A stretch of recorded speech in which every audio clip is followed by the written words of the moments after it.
नमस्कार, आप देख रहे हैं पत्रिका मंच, एक ऐसा मंच जिसमें हम आपको मिलवाते हैं अलग अलग क्षेत्रों में उल्लेखनीय काम कर रही हस्तियों से।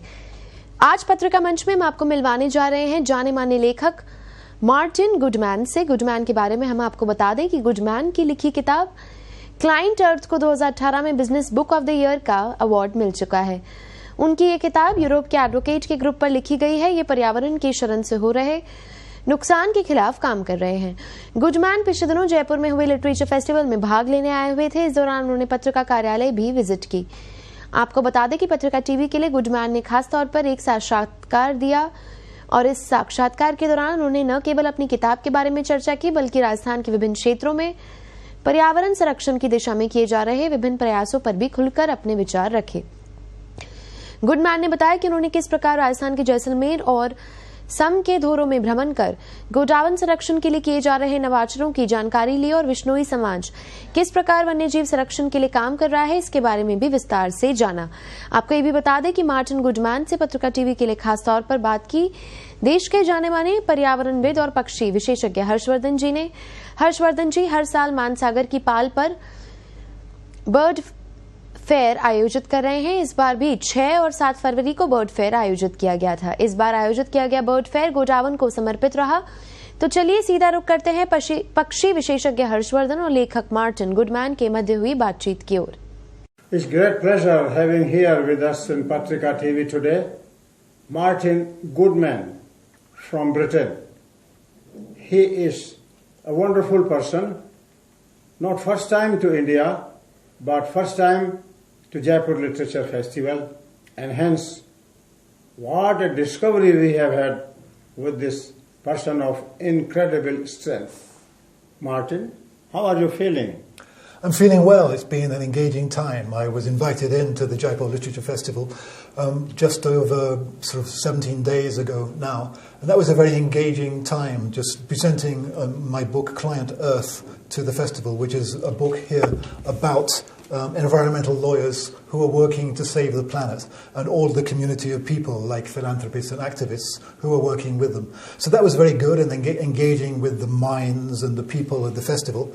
But I also noticed then that there was another important festival happening in Jaipur, which is happening on the 6th and the 7th of this month. And it's the annual Indian Birding Fair. This is the 23rd one happening tomorrow. And it is organised in the brainchild and the love child really as well, as Shri Harshvardhan here. So I contacted him to see what I could do in terms of both visiting the bird festival and coming to understand it by my travels in your state in Rajasthan beforehand. Well, the fact is that when he contacted some of our group members and wanted to know where he can see Great Indian Bustard, which is the state bird of Rajasthan, I immediately suggested, please move towards the desert area, go into our countryside, remain with villagers and see how our village community is engaging itself into active conservation. And he went there. So I'd like to know from him how are his experiences with Bishnois and areas in Jaisalmer. For me, it was possible to have just gone bird watching around the state. But as soon as Harsh told me about the Bishnoi community and the fact that he was a religion that had nature conservancy at its very heart, I felt that I needed to go and see them. The new book I am planning to write is about people around the globe who are dedicating their lives to saving birds and bird habitat. So I got the train from Jaipur up to Jodhpur and was picked up there by members of the Bishnoi community and warmly welcomed. That for me was a big part, Harsh, of being taken in as a stranger, as though I was family. So for me it was very important to be taken into these communities, to be able to speak with children in the schools, to go to funeral ceremonies, to go to a very important ceremony honouring a martyr, someone who had given his life, a Bishnoi who had given his life to save a deer. So that was the beginning element of it all, the Bishnoi community around Jodhpur. And then, of course, we went on to visit the Great Indian Bustard itself. Martin, how did you come to know about Bishnois, and what was the most touching aspect of this visit of yours? I came to know Bishnois from you. And as soon as I started reading around on the internet, I discovered many articles that were also, in fact, written by you. So you were very much the heart and spirit guide for me into this journey. And then from meeting the people themselves and from learning from the people, from their books, from the literature, from the children. I was in a school in a small village there, and I said to the children, here's a lesson for you. I've come from London, which is a very rich, sort of powerful city, but I've come here to your village because I need to learn from you. You've got lessons about being in contact with nature, about learning to live simply, that we still need to learn in the West. So that was part of my story.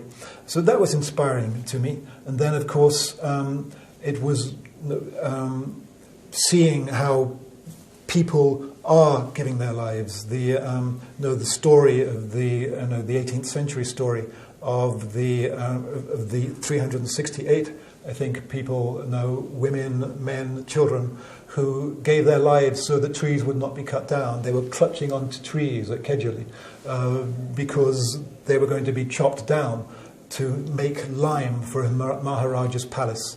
So that, for me, was a very important story, a motivational story. I wanted to see what power of spirit and belief could make a story like that. Yeah, that was Kejuli village on the southeastern fringe of Jodhpur, where about 270 years ago a mass self-sacrifice had taken place to save the Kejuri tree. Kejuri is state tree of Rajasthan called Prosopis cinerea.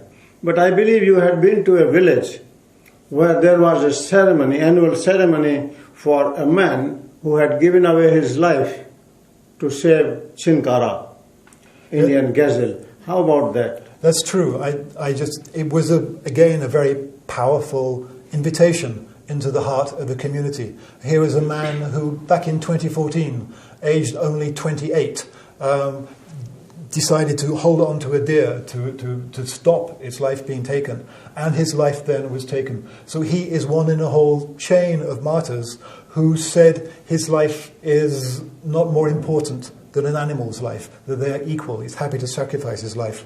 I met his father and his wife and his young daughter and his younger son who were living within this community. And the fact that this community gets together to celebrate the meaning of that life that had given itself and dedicated itself was very strong. I believe this was village Jamba, which is so close to a city called Falodi, near Ocean. That's a dominated area by Bishnois, and Bishnoi is more than 500-year-old community that believes in 29 principles, and nature conservation happens to be the most significant aspect of their life. Now I'd like to know from you that you did go to some of the villages beyond Pokhran, Khetolai village, yes, and you saw some great Indian bustard in the agriculture fields. How was that? It was wonderful. So first of all, you see the Chinkara sort of running. So often the Chinkara are linked in with the great Indian bustards. They're both animals that need to stay alert to threats that are around them. So and then at a distance of maybe sort of 300 yards, so these animals were able to be seen quite clearly through the binoculars. I saw 5 male great Indian bustards. And for me, when you see a creature like that, one of these now extraordinarily rare creatures, fewer than 150 of them are left alive, it moves you. The first time I saw a black buck in the villages also moved me in a similar way. These are powerful animals with their own mystique. So for me, an image in my life really will now be these 5 birds moving so gracefully across the savannah, across the grassland, in between the kedgeree trees. So for me, the fact that so many people now are dedicating their lives to keep this species alive makes our planet richer. We are all indebted to anybody who is trying to save this remarkable bird. Did you tell me that you saw a male in display? Yes, this was later on. This was going to Sam, just at the edge of the Desert National Park, a little further west from Jaisalmer. And there I was going with a team of young field researchers from the Wildlife Institute for India, who go out every day, every morning. They get up at dawn. I was there way before dawn, to go out into the very cold fields. And they climb a peak and look out to see where these birds are now. They're tracking the movements of these birds so that we can come to know where these birds go, what habitat we need to protect. And there, very out of season, were these 3 birds, 2 of them female and 1 male. Even though it wasn't in breeding season, it did its full display, puffing up its neck and expanding its chest, again making itself an ever more powerful animal. They're already very large. They're the largest bird, I think, that can still fly. And this display just made it larger and ever more handsome. अब समय है एक छोटे से break का। Break के बाद भी बातचीत का सिलसिला जारी रहेगा। बने रहिए पत्रिका टीवी के साथ।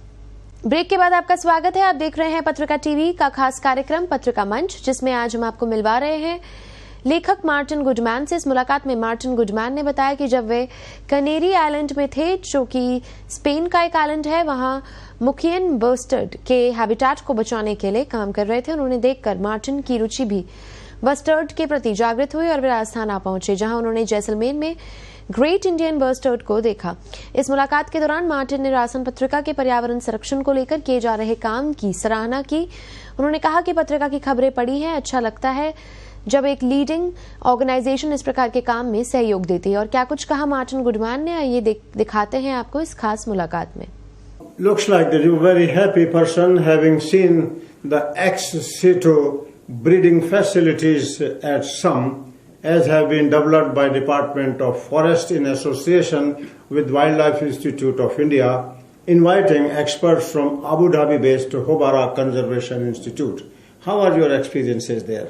Yeah, this was one that I didn't actually go inside the facility because they're trying to sort of keep that one fairly safe for the birds. There's not too much human interaction apart from the humans that are imprinted on them. Now, I'd read a lot of stories about the success of breeding these birds for the first time.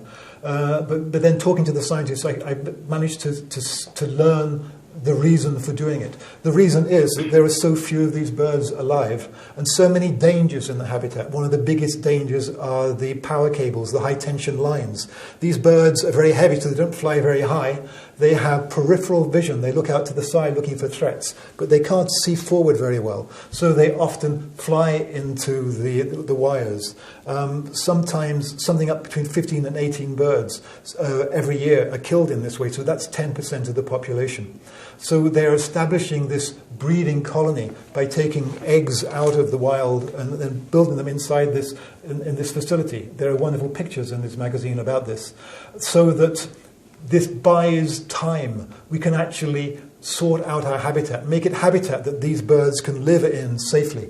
And then there's a reason to make that habitat safe, because there will be birds to put back into it. This is the state bird of Rajasthan and one of the most glorious birds on the planet. I'm very glad that you have seen Great Indian Bustard. Their number is less than 150 in the world, and 98% of their population is in Jaisalmer district. And core area you could visit, A, thanks to the scientists, B, also because of the village community with whom you wanted to live for a while. Yeah. Now let me tell you more about your book, Client Earth. You consider Earth as a client, and as a result of that, you had a nice discussion here in Jaipur with some of the advocates. What was your message to them about how to plead these cases and how earth or environmental aspects have to be looked into for better future of humanity? Okay. So this book, Client Earth, is about a group of lawyers mostly based in Europe that are called Client Earth. You can check them on the web as clientearth.org, who are lawyers dedicated to saving the planet from environmental crisis. And one of the ways of doing that is listening to the planet and taking the planet as your client. And the way that the planet talks to lawyers is through the grammar of science. So we have to listen to our scientists. That's one of the fundamental rules of it all. I was inspired to meet both journalists and advocates here in the Patrika office, because Patrika has a long campaigning history for the environment, and it's bringing these fields together to see how these stories can be told.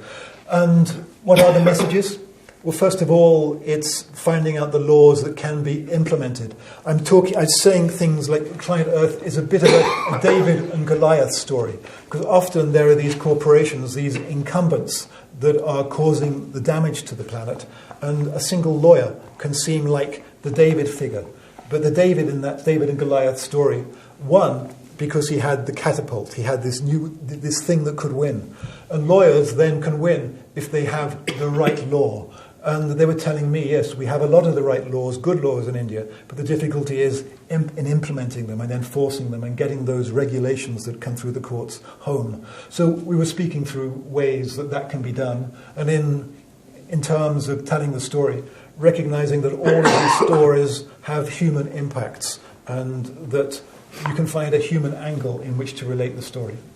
You were also told there by the gathering that first time a court injunction for any bird or any wildlife in the world had taken place in the Rajasthan High Court. And here is a clipping of that court judgment dated 1st January 1979.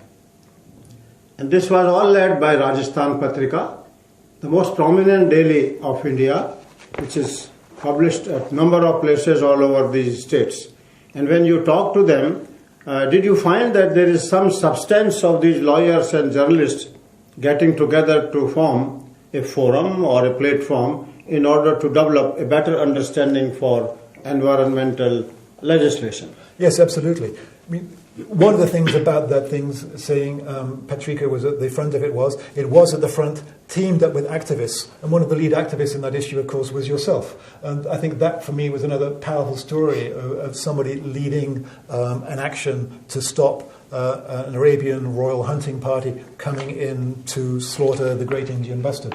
And so that was an evidence of a media organisation and activists working together to bring about an action. Yes, and as part of this meeting, these lawyers and journalists did agree to form a group and decide what actions they can take. One of the things that I most admire about environmental lawyers is their strategic thinking and their long-term vision.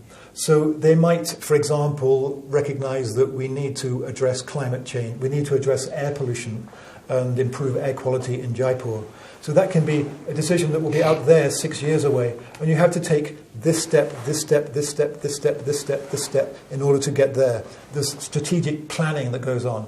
And that's something that can happen when you get a group. The one person can get an idea, an inspiration, then they can check that the laws are available to support it, and then everybody can come and support the strategy and bring it to place. So hopefully these are some great stories that will be coming from this organization and from these lawyers. Well, we all were very happy to show to these advocates of Rajasthan High Court as well as a core team of journalists from Rajasthan Patrika.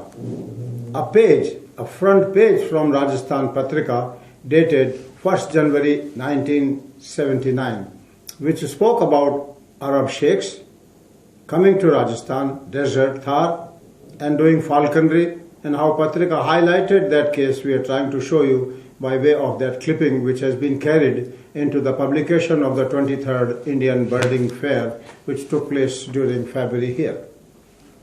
I'm glad you could have a feel of Indian advocates vis-a-vis the kind of journalists they are. But going back in England, will you be able to have some kind of a dialogue through that website of yours on giving some directional approach to our young solicitors, how they should have some kind of an understanding with global leaders? And in that context, you said about China, that China is trying to reorganize its ecological aspects. Will you like to throw light on that? Yeah, this for me is one of the exciting points about China. I was expecting bad news stories when the book came to cover that. In fact, I found probably my favorite good news story, in that China has determined to build what they call an ecological civilization. So there was a Stone Age civilization, an agricultural, an industrial civilization, and now they're determining to build an ecological civilization based on the rule of law. So writing and implementing new environmental laws. They've gone out to the world to find the best practice outside, so calling in James Thornton, the co-writer of this book, and other lawyers and Supreme Court judges from America. Finally, you had a meeting with Mr. Gulab Kothari, editor-in-chief of Rajasthan Patrika, and he gave you some books on spiritualism and aspects. What do you think about his approach to journalism and his approach to the future of the world?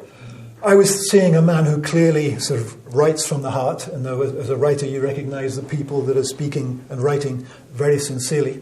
And he was introducing his work that seems to be of a very human philosophy and is coming from a tradition that is very different from the West. He was explaining how here in the West the main driving impulse is spiritual, whereas in the East, in the West, it is more mental. And it's why this is my 5th trip to India, I think. I come here because I need to open up at that spiritual level. And so I'm looking forward to reading his 4 books that are there in English translation. His example to me was that there is no man and woman, but everybody is equally man and woman. So I have a lot to learn from reading his warm books. Well, thank you very much, Mr. Martin Goodman, for having come to Rajasthan Patrika TV today. We are appreciating your point of view and having spared some time, and hope we'll have some connectivity between India and Britain through you. तो आज पत्रिका मंच में हमने आपको मिलवाया writer Martin Goodman से। फिलहाल के लिए इतना ही, फिर मिलेंगे किसी मेहमान के साथ। मुझे दीजिए इजाजत और आप बने रहिए पत्रिका टीवी के साथ। नमस्कार।